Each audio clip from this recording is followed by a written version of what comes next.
Estamos de volta com o programa Ação Nacional. O tema de hoje do programa é a greve dos caminhoneiros, que mexeu aí tanto com o país há 2 semanas.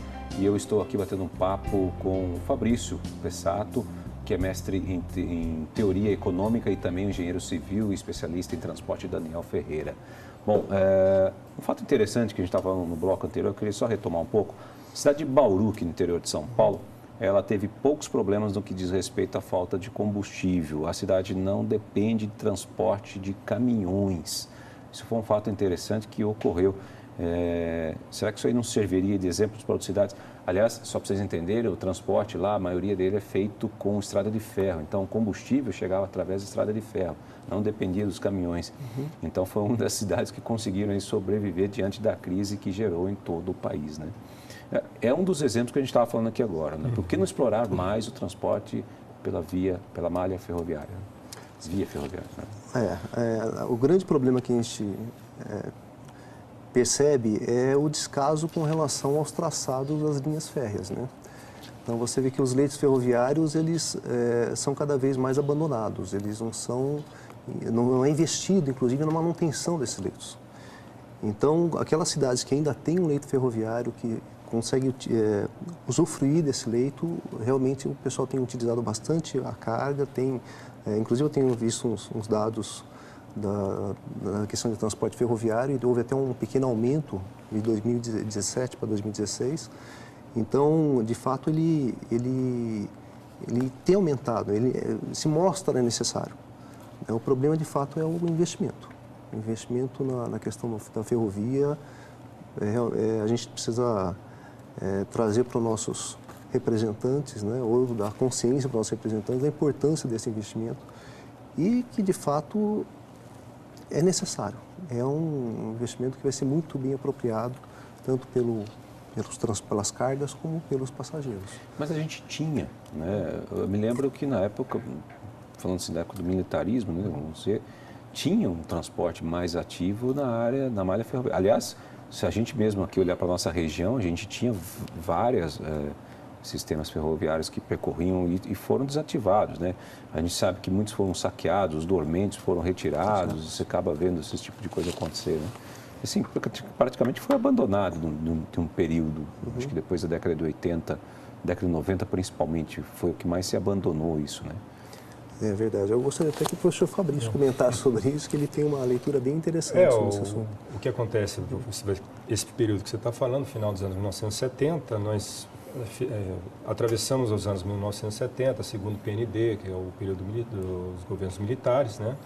E depois desse período, nós entramos numa brutal crise da dívida externa que praticamente estrangulou a possibilidade de qualquer investimento no Brasil nos anos 80, por isso são chamados os anos 80 de a década perdida.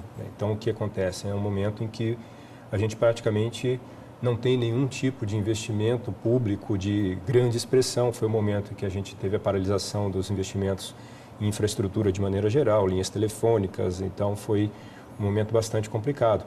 E, além disso, outras medidas que foram tomadas na área fiscal acabaram deteriorando a possibilidade de você ter qualquer uso de recursos para o destino dos recursos públicos para a infraestrutura, né? Um exemplo que eu gosto bem de dar, assim, que as pessoas sempre me perguntam, mas a gente paga o IPVA, um dos mais caros do mundo, né? Um IPVA altíssimo, por que a gente tem estradas tão ruins ou para as estradas ser boas elas precisam ter pedágio, né?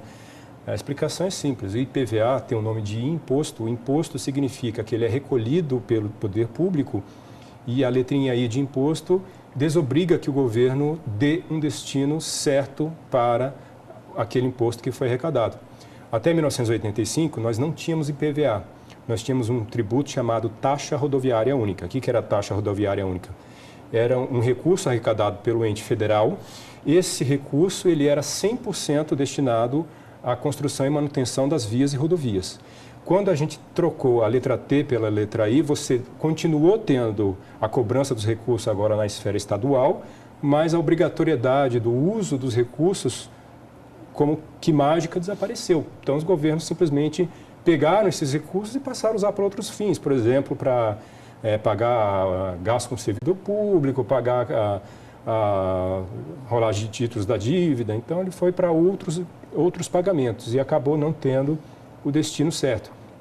Então, ao fim e ao cabo, o grande problema do Brasil é a gente tem uma cobrança de um volume bastante significativo de tributos, na faixa dos 34% do produto interno bruto, que ele é muito centralizado em outros fins que não os fins destinados aos gastos que a gente chama de gastos discricionários, notadamente os gastos de infraestrutura. Infelizmente, nós não conseguimos sair desse círculo vicioso que mantém o pagamento de todo aquilo que é arrecadado praticamente direcionado ou para a manutenção da máquina ou para o pagamento da rolagem dos títulos da dívida. Então, a gente pode afirmar que o IPVA que a gente paga, que é muito caro, tem nada a ver com o destino dele, né? Na verdade, que seria para poder investir. O governo pode arrecadar o IPVA e destinar 100% dos recursos para a saúde, para a educação, para a moradia, para outras áreas quaisquer que não seja exatamente a área do transporte, o que é um absurdo, né? Se você pensar que, vamos pensar, alguém vai ter que pagar imposto por ter televisão, por exemplo? Não, você só pagaria uma taxa para ter televisão se você tivesse a promessa de que aquela taxa que você está pagando revertesse em melhorias para o uso da televisão. A mesma coisa deveria ser aplicada ao sistema de transportes. Então, a outra questão quando a gente fala em tributos, né, que é um problema sério que nós temos, se você pensar que 40% da carga tributária sobre o diesel são tributos e da gasolina 53% são tributos. O que precisaria ser feito, o que ficou abandonado, né, desde da redemocratização, passando a Constituição de 88 e a última chance que nós tivemos foi na consolidação do Plano Real em 1994. Uma ampla e profunda reforma tributária que decidisse exatamente quais são os tributos que vão ser arrecadados, como é que eles vão ser apropriados, quem vai ficar com quem, a União vai ficar com quanto, estados vão ficar com quanto, municípios vão ficar com quanto, simplificação do sistema tributário. Aí você diminuiria a carga do tributo sobre o preço dos combustíveis, por exemplo, e arrecadaria de outras fontes, como acontece nos países desenvolvidos. Então, o grande problema do Brasil é que a gente tem um sistema tributário, né, para citar essa questão tributária, que é um problema que me aflige particularmente, a gente acaba criando um volume de tributos gigantesco que incide sobre o consumo final. E quem que onera principalmente quando você tributa sobre o consumo? Principalmente a população de mais baixa renda. O cidadão de baixa renda, por exemplo, que vai pegar um ônibus e no preço do ônibus tem cerca de 30% de tributos embutidos na passagem e outros 40% de tributos embutidos no preço do diesel. Então, é uma conta, se você pensar do ponto de vista social, perversa e do ponto de vista econômico, absolutamente ineficiente. Tem-se uma outra receita também, desculpa. Claro. Mas tem-se uma outra receita também que é de multas. Então, as multas de trânsito que deveriam ser revertidas também para o próprio sistema rodoviário, no caso, o rodoviário que nós estamos comentando, às vezes ele fica meio perdida no meio do caminho. Ele não aparece ela como sendo investida no sistema rodoviário. Nós temos 5% das multas, né? 5% são destinados a um negócio chamado FUNSET, que é o Fundo Nacional de Educação e Segurança do Trânsito. Os outros 95%, eles acabam sendo revertidos para a construção de vias e rodovias, ou seja, a multa ela acaba cumprindo a função que a taxa rodoviária única tinha antes de 1985. Por isso que se fala na indústria das multas, né? Porque, na verdade, para os municípios, para os estados, a arrecadação da multa se tornou uma fonte interessante para você pegar os recursos e tentar investir na conservação e na ampliação da malha rodoviária. Olha, isso daí é interessante. Só para ter uma ideia, já que a gente está falando disso, na semana passada um posto em São Paulo, né, esses dias atrás, vendeu aí uma gasolina sem imposto. Né? Não foi isso que aconteceu? Até saiu na mídia e tudo mais, para protestar. O litro saiu por R$ 1,96. Olha, hoje, circulando por aí, a gente já viu a R$ 4,39, dependendo da região, né? Estou falando aqui da região do estado de São Paulo, aqui da região de Campinas, R$ 4,29, que cheguei a ver, e alguns postos com R$ 4,09, raríssimos, né? Que eu cheguei a ver um só, com R$ 4,09. Nós estamos falando de R$ 1,96, gente. Olha a diferença do que nós estamos falando de tributos aqui, então. Esse é um ponto... Aí a gente entende porque está todo mundo parando em greve, né? E vivendo essa situação. Foi uma oportunidade que nós perdemos nessa paralisação para que todo mundo parasse e pressionasse o governo, por exemplo, para fazer uma reforma tributária, né? Para todo mundo, enquanto... O problema é que acho que a maioria da população não tem essa informação. O caminhoneiro, ele vê que o preço do diesel está alto, ele quer pagar menos, não importa como. Ele não quer saber se o problema do aumento do preço do diesel é que a política de preço da Petrobras mudou e passou a acompanhar o mercado internacional. O preço do barril do petróleo, quando o Pedro Parente, agora ex-presidente da Petrobras, assumiu lá em 2016, o preço do barril do petróleo estava abaixo dos $30. Então, estava muito baixo, estava mais barato você importar a gasolina do que você fabricar. O custo de produção, me corrija se estiver errado, professor Daniel, é entre 30 e 35 dólares a produção do barril da gasolina. Lá fora fica mais barato. Estava ficando mais barato importar. O que aconteceu? Nós começamos a acompanhar o preço internacional, o cenário mudou, tanto mudou a questão do cenário, porque o preço do barril do petróleo hoje ultrapassou $80 o barril, e a taxa de câmbio também passou a acompanhar um cenário adverso, porque nós começamos a ter uma desvalorização cambial muito forte.